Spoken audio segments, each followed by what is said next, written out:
आपलं पुस्तकी ज्ञान आणि खरं आयुष्य यात खूप मोठं अंतर असतं नाही का? पण विचार करा, जर हे शिक्षण थेट समाजाच्या सेवेशी जोडलं गेलं तर? आज आपण अशाच एका अनोख्या अनुभवाबद्दल बोलणार आहोत. चला, राष्ट्रीय सेवा योजना म्हणजेच NSSच्या विशेष शिबिराच्या जगात डोकावून पाहूया. ऐकायला थोडा मोठा प्रश्न वाटतो की फक्त 7 दिवसात म्हणजे एका आठवड्यात खरोखरच एखाद्या समाजाला बदलता येऊ शकतं का? पण दरवर्षी हजारो विद्यार्थी याच ध्येयानं एकत्र येतात. तर या शिबिरातून नेमकं काय साध्य होतं आणि हा बदल खरंच किती खोलवर पोहोचतो? चला याचा शोध घेऊया. तर मग या प्रश्नाचं उत्तर मिळवण्यासाठी आपल्याला सगळ्यात आधी हे समजून घ्यावं लागेल की हे NSS विशेष शिबिर म्हणजे नेमकं काय असतं, याचा मूळ उद्देश काय आणि हे कसं काम करतं. असं समजा की 7 दिवस आपल्या रोजच्या आयुष्यातून पूर्णपणे बाहेर पडून एका गावात जाऊन राहायचं. हो, हेच आहे NSS शिबिर. हा एक निवासी कार्यक्रम असतो. म्हणजे सगळे विद्यार्थी तिथेच राहतात, त्या समाजाचा एक भाग बनून काम करतात. आणि हे शिबिर अशा ठिकाणी निवडलं जातं म्हणजे ग्रामीण किंवा आदिवासी भागात, जिथे खऱ्या अर्थाने मदतीची आणि बदलाची गरज आहे. याचा मुख्य उद्देश एकच, विद्यार्थ्यांच्या मनात सेवेची भावना निर्माण करणं. आपल्याला दिसतात ते फक्त 7च दिवस.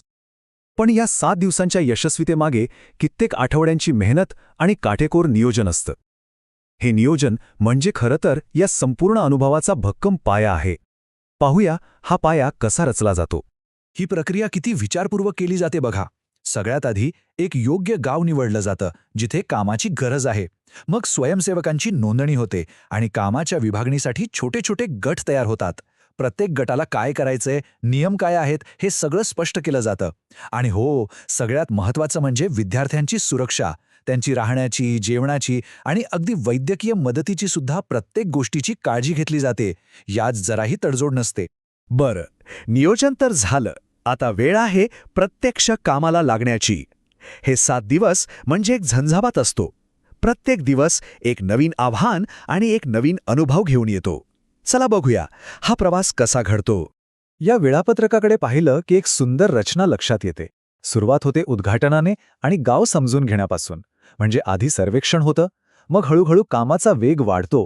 वृक्षारोपण, पर्यावरण रॅली, महिला आणि तरुणांसाठी खास कार्यक्रम आणि नेतृत्व गुणांवर कार्यशाळा. आणि मग शेवटी समारोपाच्या दिवशी सगळेजण एकत्र येऊन आपले अनुभव सांगतात.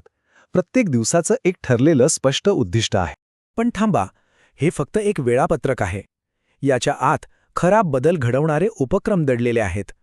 आता आपण तेच पाहणार आहोत की स्वयंसेवक असं नेमकं काय काम करतात, ज्यामुळे समाजावर आणि स्वतः त्यांच्यावर एक खोलवर परिणाम होतो. या शिबिराचा आत्मा आहे श्रमदान, म्हणजे प्रत्यक्ष हातानं केलेलं काम. यात गाव स्वच्छ करण्यापासून ते कचरा व्यवस्थापनाचे प्रकल्प राबवण्यापर्यंत अनेक गोष्टींचा समावेश असतो. इतकंच नाही तर जलसंधारणासारखी महत्त्वाची कामं केली जातात, झाडं लावली जातात, ज्याचा परिणाम थेट पर्यावरणावर दिसून येतो. शारीरिक कामासोबतच समाजाच्या आरोग्याकडेही तितकंच लक्ष दिलं जातं. गावामध्ये आरोग्य तपासणी शिबिरं भरवली जातात. लोकांना स्वच्छता आणि योग्य आहाराचं महत्त्व पटवून दिलं जातं. आणि विशेष म्हणजे व्यसनमुक्ती आणि मानसिक आरोग्य यांसारख्या विषयांवरही मोकळेपणाने बोललं जातं. जनजागृती केली जाते, जे आजच्या काळात खूप गरजेचं आहे. आणि तिसरा महत्त्वाचा पैलू म्हणजे सामाजिक प्रबोधन.